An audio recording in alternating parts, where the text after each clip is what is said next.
네, 오늘 우리에게 주신 하나님의 말씀은 갈라디아서 5장 26절부터 6장 5절까지입니다. 갈라디아서 5장 26절부터 6장 5절까지입니다. 제가 가진 성경으로는 신약 성경 309페이지에 있었습니다. 갈라디아서 5장 26절부터 6장 5절까지입니다. 제가 여러분들을 대신하여 읽어드리도록 하겠습니다. 이것은 하나님의 말씀입니다. 하나님의 말씀을 들으십시오. 헛된 영광을 구하여 서로 노엽게 하거나 서로 투기하지 말지니라. 형제들아, 사람이 만일 무슨 범죄한 일이 드러나거든 신령한 너희는 온유한 심령으로 그러한 자를 바로 잡고 너 자신을 살펴보아 너도 시험을 받을까 두려워하라. 너희가 짐을 서로 지라. 그리하여 그리스도의 법을 성취하라. 만일 누가 아무것도 되지 못하고 된 줄로 생각하면 스스로 속임이라. 각각 자기의 일을 살피라. 그리하면 자랑할 것이 자기에게는 있어도 남에게는 있지 아니하리니 각각 자기의 짐을 질 것이라. 아멘.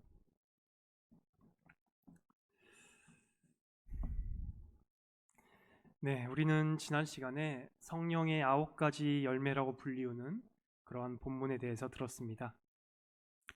바울은 바로 이 9가지 사랑, 희락, 화평, 오래 참음, 자비, 양선, 충성, 온유, 절제를 말하면서 성령의 열매들이라고 하지 않고 성령의 열매라고 단수로 말하였습니다. 왜냐하면 이 모든 것은 어떤 한 분의 성품 혹은 그분 자체를 가리키며 그분의 위대하고 아름다움을 드러내기 때문입니다. 바로 예수 그리스도시죠. 그리스도의 성품을 혹은 예수님이 어떠한 분이신지, 즉 그 한 가지 열매를 9가지 방향에서 바라본 것이었습니다. 또한 우리가 우리의 육체의 일을 십자가에 못 박고 그리스도의 아름다움을 바라보며 그분께 매료될 때 우리는 그분을 닮아간다고까지 말씀을 드렸었습니다. 고린도후서 3장 18절입니다. 우리가 다 수건을 벗은 얼굴로 거울을 보는 것 같이 주의 영광을 보매 그와 같은 형상으로 변화하여. 성령의 9가지 열매는 바로 예수 그리스도의 영광입니다. 또한 성령 하나님께서 역사하시고 함께 하시며 행하시는 삶은 바로 그리스도를 따라가고 그분을 닮아가는 삶이기도 하죠. 오늘은 그렇게 성령의 충만함 가운데 살아가는 신자의 삶에 대해서 어떠한 삶인지 구체적으로 한번 살펴보고자 합니다. 오늘은 바로 그 가운데서도 다른 사람과의 관계 가운데서 바울은 말하고 있습니다. 바로 사랑하는 관계 가운데 어떻게 행해야 하는지 바울은 말하고 있습니다. 먼저 3가지로 살펴볼 건데요. 첫 번째로는 세상이 사람들을 대하는 방법에 대해서 살펴보고, 그리고 그 다음에는 그리스도 안에서, 즉 교회에서 사람들을 대하는 방법에 대해서 살펴보고, 마지막으로 그러면 구체적으로 어떻게 교회 안에서 혹은 그리스도 안에서 살아가는지를 살펴보고자 합니다. 먼저 첫 번째로 세상은 사람들을 어떻게 대하는가입니다. 26절입니다. 헛된 영광을 구하여 서로 노엽게 하거나 서로 투기하지 말지니라. 세상에서는 바로 서로가 헛된 영광을 구한다라고 바울은 말하고 있습니다. 그리고 그렇게 서로가 헛된 영광을 구할 때 바로 다른 사람들을 노하게 하거나 혹은 다른 사람들을 투기하게 만든다라고 바울은 말합니다. 여기서 말하는 헛된 영광이란 그럼 과연 무엇일까요? 여기에 쓰인 헬라어는 바로 자신에 대해 공허하거나 헛되거나 거짓된 견해를 가진 사람을 말할 때 쓰인 단어입니다. 즉 다른 말로 하자면 교만한 사람, 자만에 빠진 사람을 이야기합니다. 바울에 따르면 교만에 빠져 있을 때 우리는 서로를 노엽게 하거나 혹은 투기하게 만든다라고 바울은 이야기하는 것이죠. 먼저 노엽게 하는 것에 대해 살펴보도록 하겠습니다.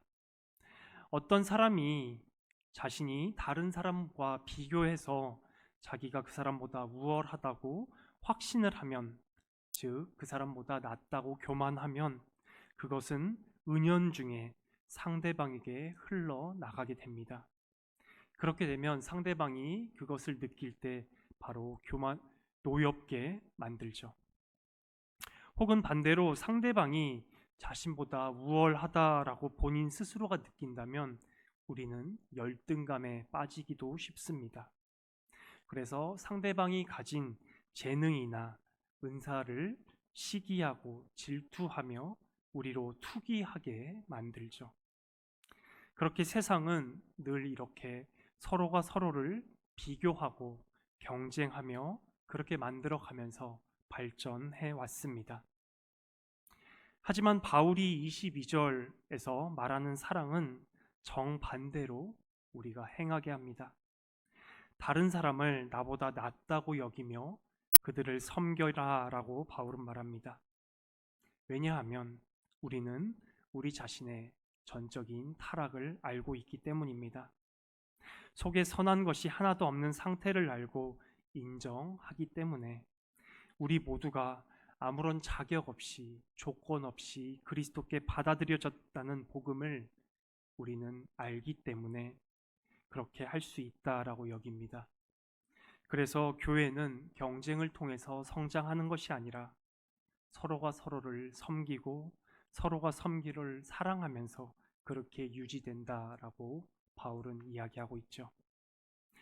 이처럼 세상은 교만하여 서로를 질투하게 만들거나 서로 경쟁하면서 발전해 왔습니다마는 교회는 자격 없는 자에게 베풀어 주신 그 은혜를 바라보며 서로가 서로를 자신보다 낫다고 여기고 그를 섬기며 사랑하면서 그렇게 유지되어 왔습니다. 그래서 바울은 성령의 인도하심을 받은 사람은 헛된 영광을 구하지 않는 사람이라고 역설적으로 26절에서 이야기하고 있습니다. 그렇다면 두 번째로 그리스도 안에서 성령의 인도하심을 받는 삶은 어떠한 삶인지 우리가 한번 살펴보고자 합니다. 6장 2절입니다. 너희가 짐을 서로 지라 그리하여 그리스도의 법을 성취하라. 이 2절 안에는 두 가지 전제가 담겨져 있습니다. 바로 하나는 우리 모두가 짐을 지고 살아간다는 것이고, 또 다른 하나는 하나님께서는 그 짐을 우리가 혼자 지게 하시지 않는다라는 것입니다. 세상에서는 각자의 짐을 각자가 알아서 지고 살아가야 된다라고 가르칩니다. 그리고 그러한 것이 바로 성인이고 그러한 것이 어른이라고 가르치죠. 나의 짐을 누구에게 넘기는 것이 아니라 각자가 스스로 짊어지고 가라라고 그렇게 가르칩니다. 하지만 성경에서는 이러한 세상의 가르침과 정반대로 말합니다. 시편 55편 22절입니다. 내 짐을 여호와께 맡기라.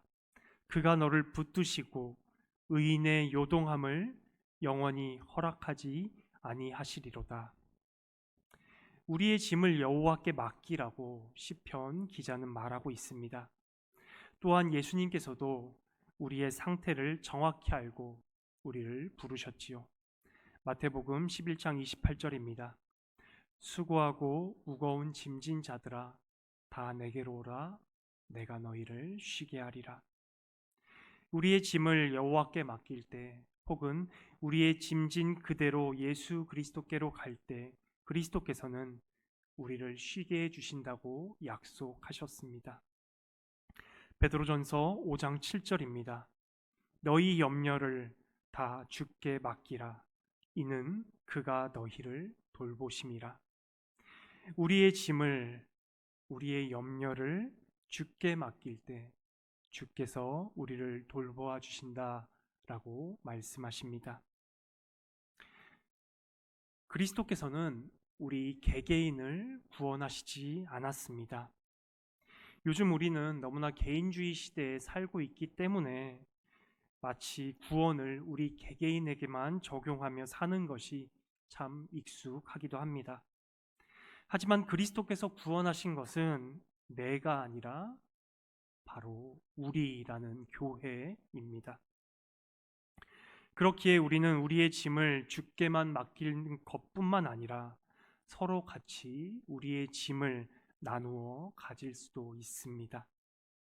바로 교회 안에서 성도가 서로 교제하면서 나의 어려움을, 나의 짐을 다른 사람에게 나누고 함께 기도하고 함께 고민하고 또한 실질적으로 도움도 주면서 그렇게 우리는 서로의 짐을 나눌 수 있습니다. 우리는 바울의 삶에서도 이러한 예를 찾아볼 수가 있습니다. 고린도 전서와 고린도 후서라는 말씀을 여러분들 잘 아실 것입니다. 혹시 그 고린도 전서와 고린도 후서 사이에 또 한 장의 편지가 더 있었다는 사실에 대해서 혹시 들어본 적이 있으신지 모르겠습니다. 즉 고린도 전서와 고린도 후서 사이에 편지 한 장이 더 있었습니다. 이 편지는 흔히들 가혹한 편지라고도 불리는 편지였습니다. 고린도 교회에 바울이 고린도 전서라는 편지를 보냈을 때 고린도 교회는 그 전서를 받고도 정신을 못 차리고 있었습니다. 그래서 바울은 굉장히 과격한 표현으로 강한 어조로 질책하는 말투로 편지 한 통을 더 고린도 교회에 보냈습니다. 이 편지가 바로 가혹한 편지라고 불리우는 편지입니다. 하지만 바울은 고린도 교회에 그렇게 가혹한 편지를 보내고 난 후에 그의 마음은 편하지 못했습니다. 굉장히 불안하고 염려스러웠죠. 이때의 마음 상태를 바울은 고린도 후서에서 이렇게 표현하기도 합니다. 고린도 후서 7장 5절입니다. 사방으로 환난을 당하여 밖으로는 다툼이요 안으로는 두려움이었노라.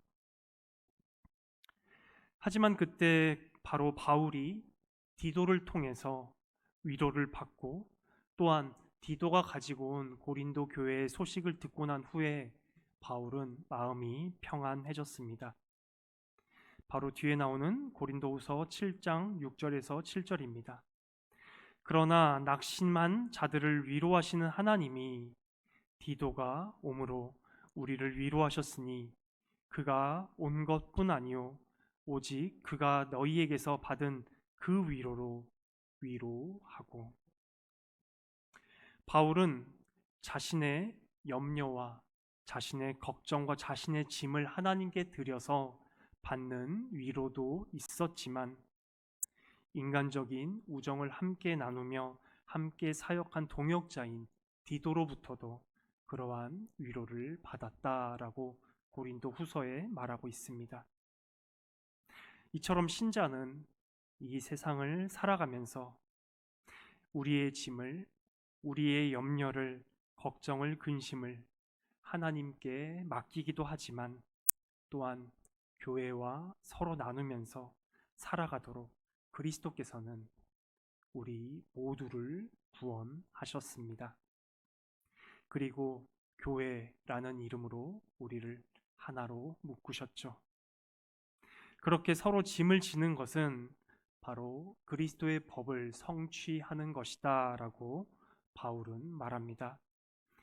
6장 2절입니다. 그리스도의 법을 성취하라. 그리스도의 법이 무엇일까요? 바로 요한복음 13장 34절입니다. 새 계명을 너희에게 주노니 서로 사랑하라.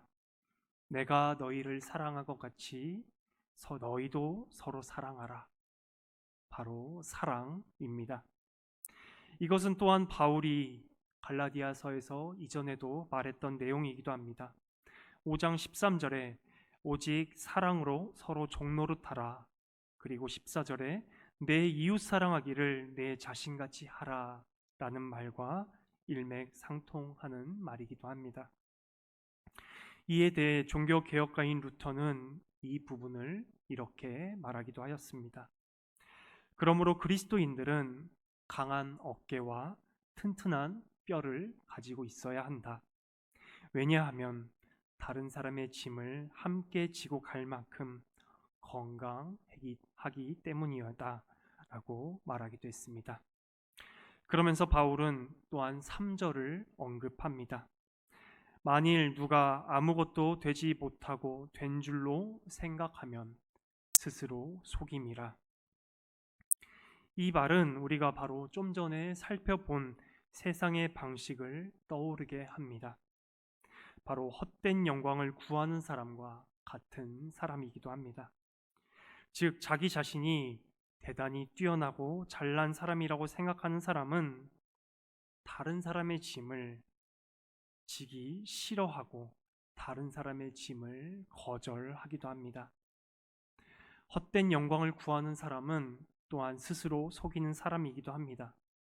왜냐하면 어떤 사람에게 어떤 선한 것이나 혹은 남들보다 뛰어난 것이 있다면 그것은 오직 하나님의 은혜로 하나님께서 그 사람에게 주신 것이지 마치 자기가 그것을 자기의 힘으로 쟁취했다라고 스스로 속이는 사람이기 때문입니다.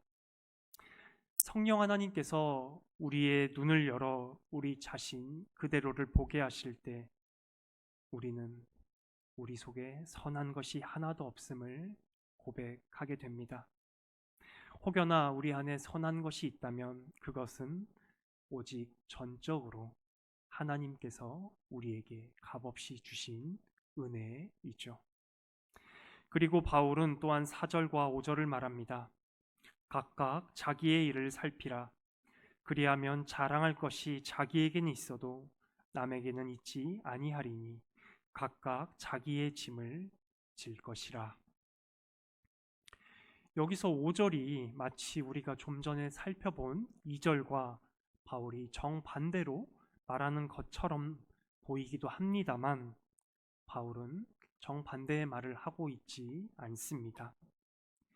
왜냐하면 2절에 나오는 짐은 헬라어로 바로스라고 하는 것인데 이것은 굉장히 무거운 짐을 의미하는 단어이고 5절에 나오는 단어는 바로 포르티온이라고 해서 사람의 짐꾸러미 정도를 나타내는 일반적인 용어이기 때문입니다. 즉 우리가 삶을 살아가면서 혼자 짊어지고 감당해야 하는 것도 있고 혼자 짊어지기에 너무나 무겁고 힘든 짐도 있다고 바울은 이야기하고 있습니다. 혼자 짊어질 수 있는 짐은 혼자 짊어지고 함께 나누어 지어야 하는 짐은 함께 나누어 지라라고 바울이 말하는 것이죠. 또한 이 부분은 또한 예수님의 가르침이기도 합니다. 누가복음 14장 27절입니다. 누구든지 자기 십자가를 지고 나를 따르지 않는 자도 능히 내 제자가 되지 못하리라. 혼자 지어야 하는 짐도 있고 나누어서 함께 짊어질 짐도 있는 것입니다. 그리고 마지막으로 바울은 짐을 지는 한 가지 예를 오늘 본문에서 말하고 있습니다. 1절입니다. 형제들아, 사람이 만일 무슨 범죄한 일이 드러나거든 신령한 너희는 온유한 심령으로 그러한 자를 바로잡고 너 자신을 살펴보아 너도 시험을 받을까 두려워하라. 우리는 때때로 살아가면서 누군가 죄를 짓는 현장을 보기도 하고 또한 어떤 사람의 죄가 드러나는 것을 볼 때도 있습니다. 그럴 때 바울은 우리가 어떻게 해야 하는지를 1절을 통해 이야기하고 있습니다. 바로 누군가 어떤 잘못을 하면 우리는 그 사람과 나는 아무런 상관도 없고 나는 그 일에 말려들고 싶지도 않다라는 핑계를 대면 안 됩니다. 우리는 보통 이렇게 외면을 하기도 하죠. 거기에 평소에 나랑 관계가 좋지도 않거나 혹은 평소에 그 사람이 내가 마음에 들지 않는다면 우리는 더욱더 적극적으로 속으로 꼴 좋다라든지 혹은 너의 죄로 인해서 너는 반드시 벌 받을 것이다 라고 속으로 이렇게 욕하고 빈정대기도 합니다. 마치 욥의 세 친구들처럼요. 하지만 그것은 오히려 그 사람을 죽이는 일입니다. 우리는 바울의 말처럼 그 사람을 바로 잡아 주어야 합니다. 손을 내밀어 그를 일으켜 주어야 합니다. 이 부분에 대해서 루터는 또한 이렇게 말하기도 하였습니다.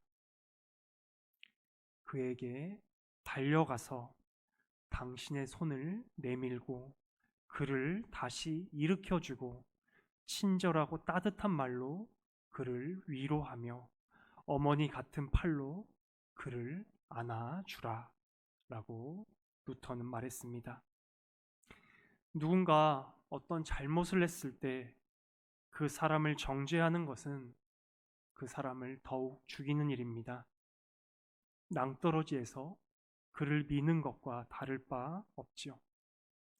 누가복음 15장에서 집 나간 둘째 아들이 돌아왔을 때 아버지는 그 아들에게 모든 것을 특히나 사랑을 넘치도록 베풀어 주며 그를 위로하였습니다.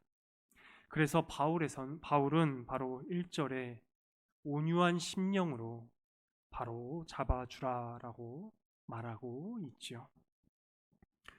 오늘 설교의 결론입니다. 갈라디아서 6장의 시작은 1절에 형제들아로부터 시작해서 제일 마지막 절인 18절에 또한 형제들아로 마칩니다. 즉 6장 전체를 감싸는 것은 바로 형제들아입니다. 바울이 왜 이렇게 형제라는 말로 6장 전체를 감쌌을까요? 바로 우리가 아무런 조건 없이 예수 그리스도의 은혜로 말미암아 하나님의 자녀가 되는 권세를 얻은 사람들이라고 바울은 말하고 싶은 것입니다.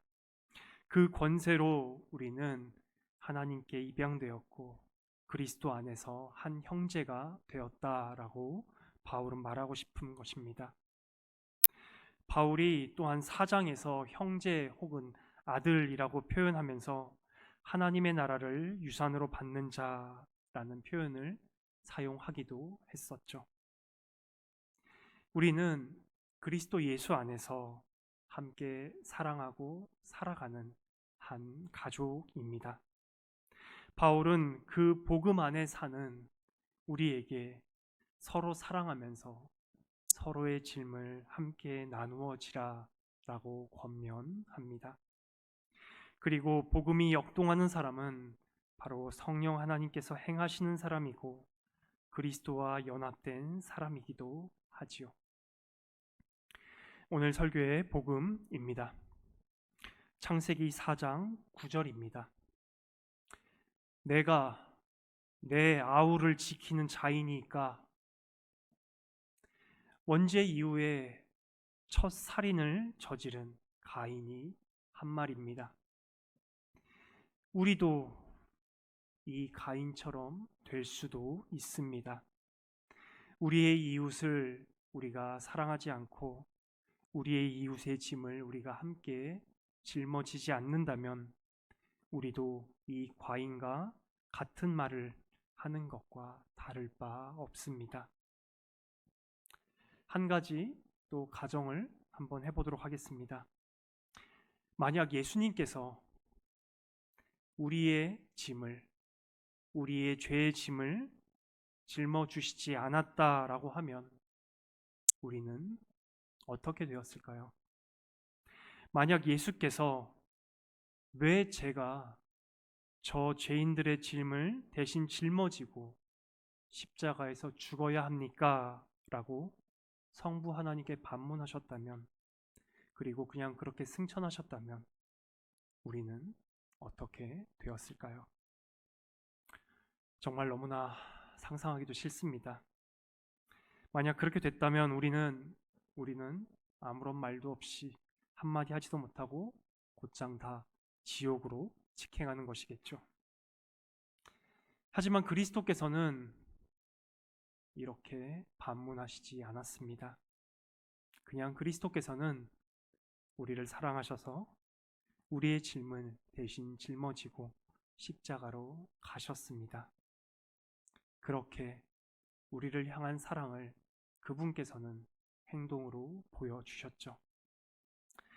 또한 요한복음 8장에 보면 간음하다가 현장에서 붙잡힌 한 여인이 나옵니다.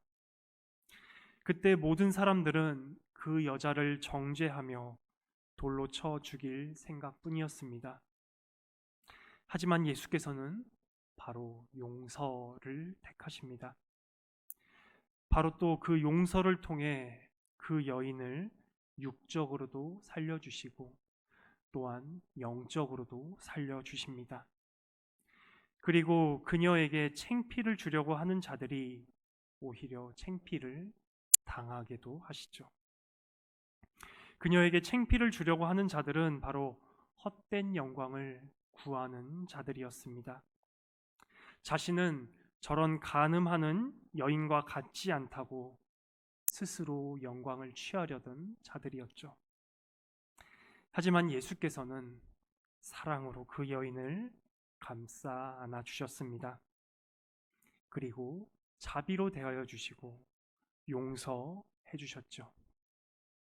그리고 실제로 예수께서는 그 여인의 짐도 대신 짊어지셨습니다. 바로 간음한 여인의 죄악을 예수께서 십자가에서 대신 다 담당하셨습니다.